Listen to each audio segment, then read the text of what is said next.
Good morning, folks. We've got a quick look at the sun and then a number of articles to break down.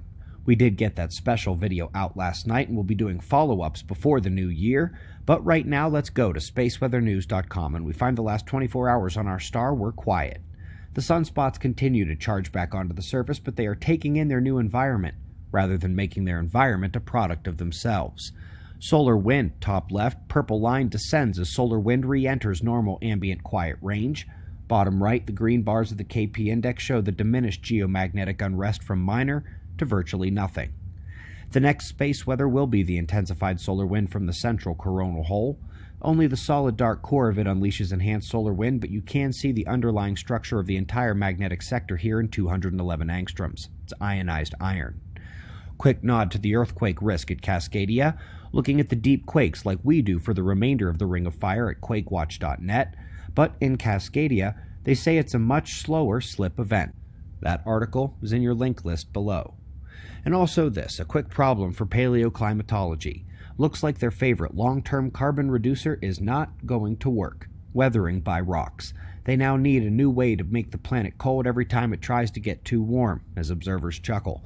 Now, folks, for the rest of today's stories, we need to remember yesterday's top story, probably the solar climate forcing paper of the year, not only indicating an electrical forcing pathway to the lower atmosphere not before described in climate models, but to identify it they used the predictably recurring solar wind current sheet, the sector crossing, the solar wind magnetic reversal.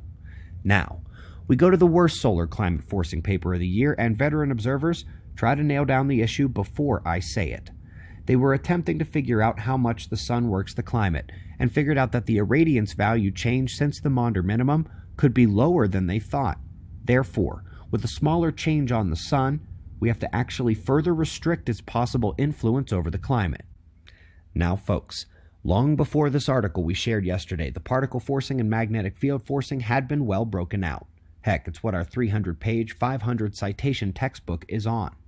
There is no excuse for ignoring solar particle forcing, especially because it is now supposed to be included in the climate models. The IPCC says so, and so does NASA. By the way, since the particle forcing dataset release in 2017, 0 papers have used it and found major human influence on climate. 100% that have used it have found increased solar climate forcing from the sun. So let's come to today's top article. Full paper is free to read, and it's on the shift to a more inclusive view of solar climate forcing.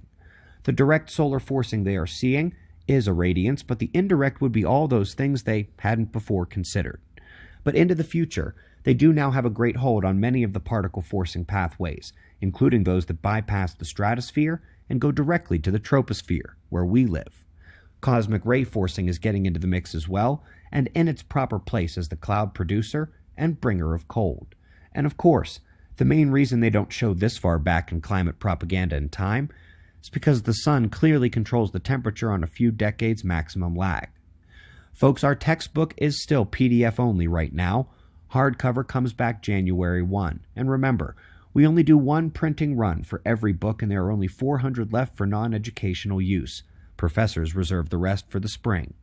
That is at otf.cells.com, where the only other thing you can do right now is pre-order the next book coming in February. This is what we began introducing last night in part 1 of our end-of-the-year review. We went over the cold spikes, the Heinrich events, the magnetic excursions, the major volcanoes, and megafaunal extinctions. This was the collection of Earth evidence, recognition of a pattern, and congruence of that pattern across the different types of events, all leading to the sun. Part 2, coming tomorrow, will arrive at the sun from the other side, the galactic astrophysics, with a cherry on top from yesterday's top story. We greatly appreciate your support. Watch last night's video, The Next Disaster. Subscribe for part 2 in these morning news, because we'll do this all again tomorrow. Right here, but right now it's 5 a.m. in the new Valley of the Sun. Eyes open. No fear. Be safe, everyone.